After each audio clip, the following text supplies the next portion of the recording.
زمونږ د خوږ پیغمبر صلی الله علیه وسلم په نکاح مبارکه کې 11 بیبیانې راغلې وې. تاسو ځان ساتئ چې درله ایر نشي. په دې کې 15 بیبیانې داسې بختورې او مبارکې وې چې رسول الله مبارک ورته په خپله باندې د نکاح میسج لیږلی او پیغام چې بیبي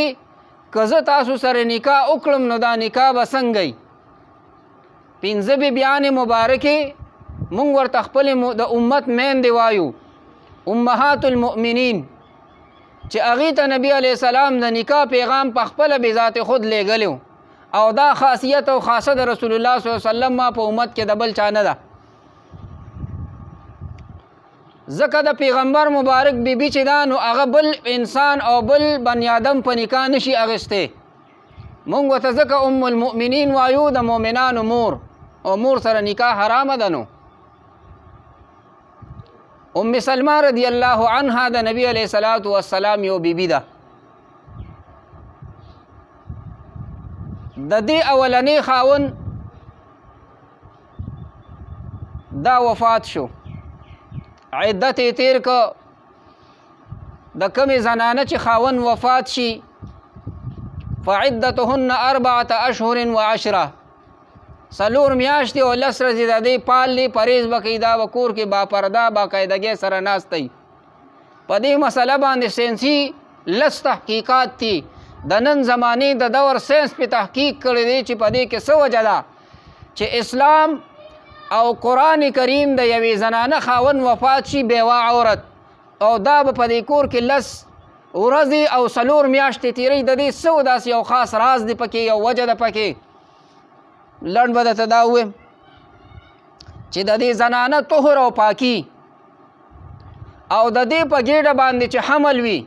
د دې خپل مخکې خاون نه امید و، نو د دې پوره تحقیق او معلومات دا په 4 میاشتې کې کېږي. 40 یعنې 4 میاشتې بعد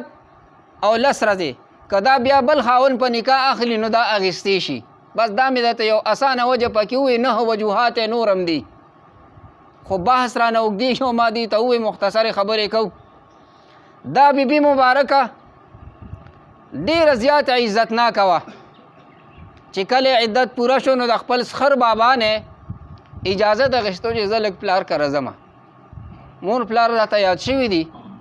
او د دې او د خاوند او دارنګې د سخرګنۍ په منځ کې دا فاصله چې وه دا ډېره زیاته وه لکه مکه او مدینه. دا بهر ناسته وه، د مخکې خاوند نه د دې یو لور وه، هغه ورسره ده، په لاس کې وله اوچه ټوکړه د ډوډۍ چې دی دا ورکړې ده او هغې نه لږه لږه خوري.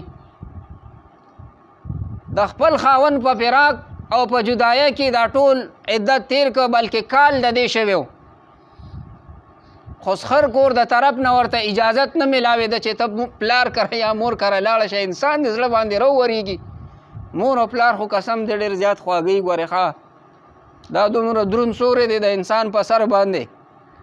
خو چې دا پناه شي نو بیا بنده ته احساس وشي چې او دا سوری خو د ډېر لوی قیمت و. رویت پیت پشي چې د مور او پلار هغې قبر او کټ او بسترې ته ګورې نو دړه به دې بیا ستنې خیږي چې خدای هغه مخ څه شو چې ما به ورته کتل او ماله به دې پې د حج او د عمرې ثواب راکو. هغه همیشه همیشه دپاره پناه شي. عزتمندو عرض او مقصد مې د دې خبرې دا دی چې دا پلار کره راتله، پلار ورته یاد شوی، مور ورته یاده شوې وه، خو اجازت نه میلاوېدو. عثمان ابن طلحه رضی الله عنه یو صحابي دی، ورته وایي خور ته دلته څه کوې چې سارې راشي د دې کیکر لاندې ناست او جاړې او خفګان کې. ورته وی خاوند مې وفات شوی دی، عدت مې هم تیر که، خو د سخر د طرف نه راته اجازت نه میلاویږي چې زه مور پلار کره لاړ شم.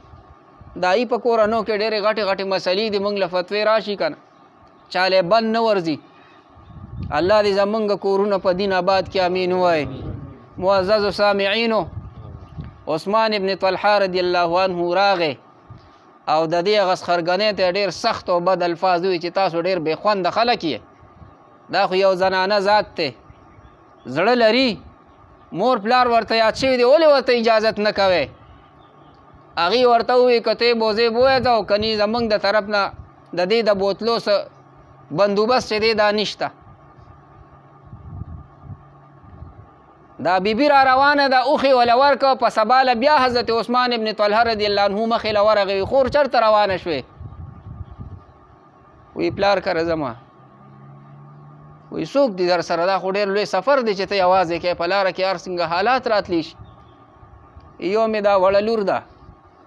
یو زیمه او یو را سره الله پاک دی بس د الله په سهاره باندې روانېږم هغه ته چې کوم دی هغه پړي هغه د اوښ هغه مهار واغېسته ورته وی زه به در سره یم ام سلمه رضی الله عنه مور مبارکه قسم خوري زما دې د الله په ذات قسم چې دومره حیاناک انسان ما په دنیا کې نو لیدلی چې کله به زما وړو بولو تا قضای حاجت ته ضرورت راغی ما ته به اوښه کېنوله او دی به لرې داسې لاړه د اونو پناه به کېناسته او چې بیا به ما غاړه تازه کړه نو دی به پوه شو چې یعنې اوس زموږ د تلو اراده ده نو دی به بیا راغی او پړی به نو په دې طریقې زه مکې معظمې ته راورسولم خپل مور پلار کره نبی علیه صلات وسلام صحابه کرام خبر شو چې حضرت ام سلمه رضی الله عنها راغلی ده ابو بکر صدیق صاحب ولې د نکاح پیغام ولیږه دی ورته وی چې زما د زړه طاقت اوبه شوی دی دا ګران کار دی خاون نوم چې دی دا د خدای دی ښه د الله ورکړه بې احسانه یي او د خاون ورکړه چې دی دا ښځې له دا بې احسانه یي دا د مشرانو پخې خبرې دي مضبوطې الله دې پې زموږ پویه نصیب کړي د مشرانو سره ناسته نشته نو په کشرانو کې جهالت خور شو مشرانو سره د ناستې ډېر لوی کمالات دي الله دې مونږ کې حیا او ادب او علم او پویه پیدا کړي ابوبکر صدیق صاحب ته انکار وکړه بیا ورته رسول الله صلی الله علیه وسلم د نکاح میسیج او پیغام ولیږه تاسو ته ما صرف دا خبره واضحه کوله خبرې نه لرئ او پوچي طولو کو خو زه ستاسو نه بیا هم اجازت غواړم چې دې بیبي مبارکې ته نبی علیہ السلام په خپل د نکاح پیغام لېږلی دا په هغه بختورو بیبیانو کې ده او د مسلمانانو مور ده حضرت ام سلمه رضی الله تعالی عنها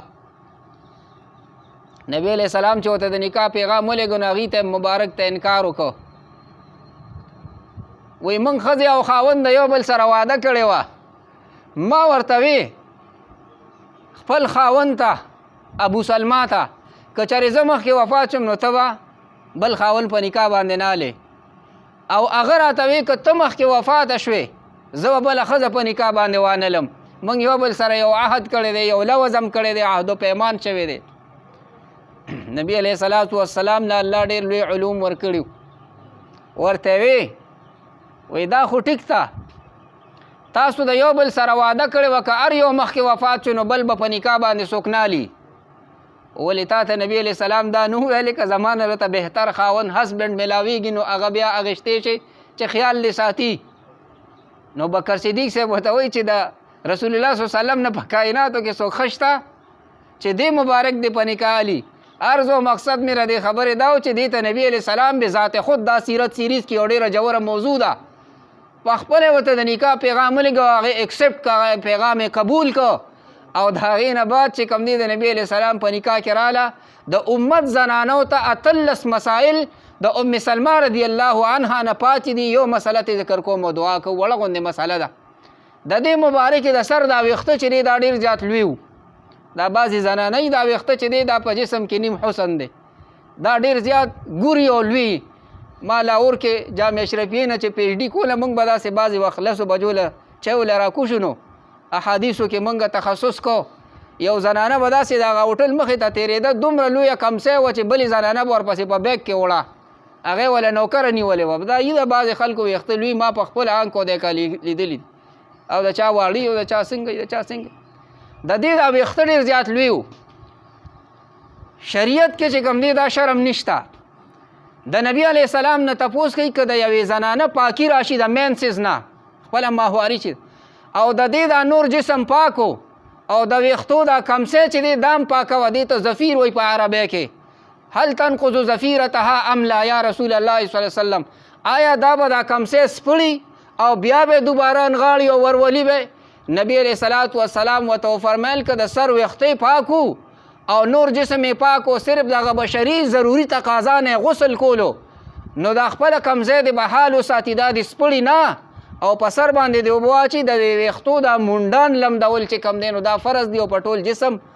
باندې اوبه اړول چې دی نو د غسل دوران کې دا فرض دی. دا مسله د امت بیبیانو ته د ام سلمہ رضی الله عنها نه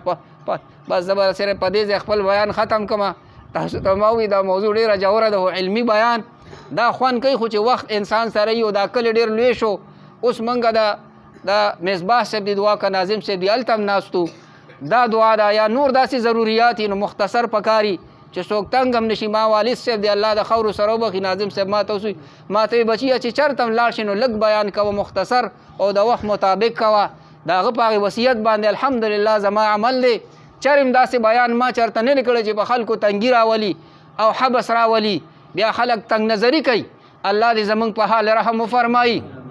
دې بیبي مبارکې ام سلمہ رضی الله تعالی عنها چې نبی علیہ السلام ته به داسې تکلیفات راغلل نو ډېره زیاته بول ډال وه او ډېره زیاته دانشور او عقلمند وه لکه د خدیجې بیبي په شان. نبی علیہ السلام سره په مصله کېناسته، ورته ویې د الله پاک محبوبه